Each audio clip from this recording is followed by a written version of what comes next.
Marriage is a source of happiness and stability for man. God Almighty created women to be the sisters of men. A man cannot live without a woman, and a woman cannot live without a man.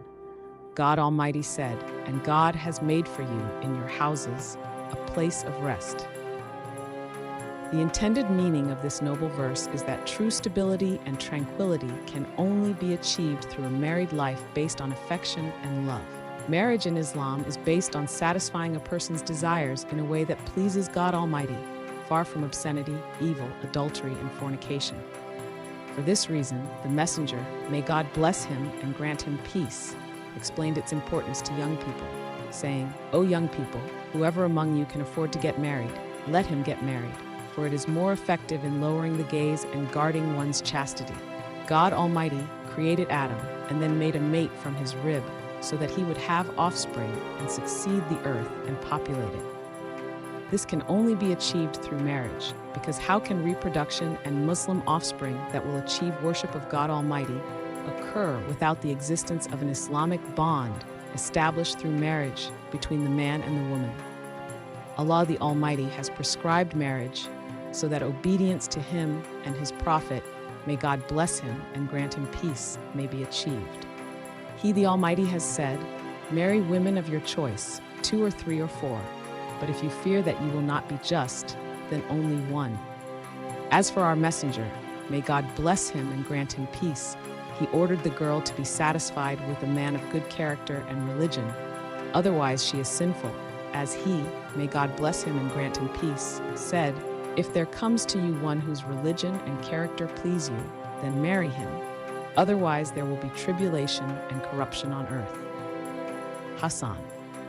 Marriage is a recommended matter. This means that it is a recommended action of the honorable messengers and prophets. And in order for the descendants of the messengers and prophets to produce preachers who carry the burden of the call and the message, marriage was necessary, as the prophet, may God bless him and grant him peace, said, "Marriage is from my sunnah, so whoever does not act according to my sunnah is not from me, and marry, for I will multiply the nations through you." Only in marriage is the believer rewarded for satisfying his instincts.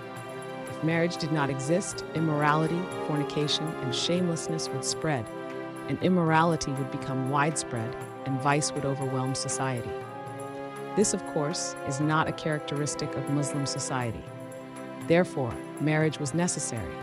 It was reported that the Prophet, may God bless him and grant him peace, said to his companions, "In the sexual intercourse of one of you there is charity." One of them said, "O Messenger of God, does one of us satisfy his desire and be rewarded for that?" He said, "Yes, tell me, if it is in something forbidden, is there a sin upon him?" Marriage rules in Islam, good treatment between spouses. Marital life is based on the bond of love, intimacy, tranquility, and affection. God Almighty says, "And among his signs is that he created for you mates from among yourselves, that you may find tranquility in them, and he has put love and mercy between your hearts. Indeed, in that are signs for a people who give thought." Consultation and cooperation in household responsibilities, including raising children. The beloved Prophet used to say, "The best of you is the best to his family, and I am the best of you to my family." Honoring the husband's or wife's family, meaning that we raise a slogan that says, "Your family is my family, and my family is your family." Contentment and satisfaction. This is achieved by being satisfied with what is available and not looking at the smallest and unimportant matters. Striving together to persevere in obedience and worship. According to the saying of the Prophet, may God bless him and grant him peace. If a man wakes up his family at night and they pray together, or they pray 2 rakas together, they will be recorded among those who remember God, both men and women.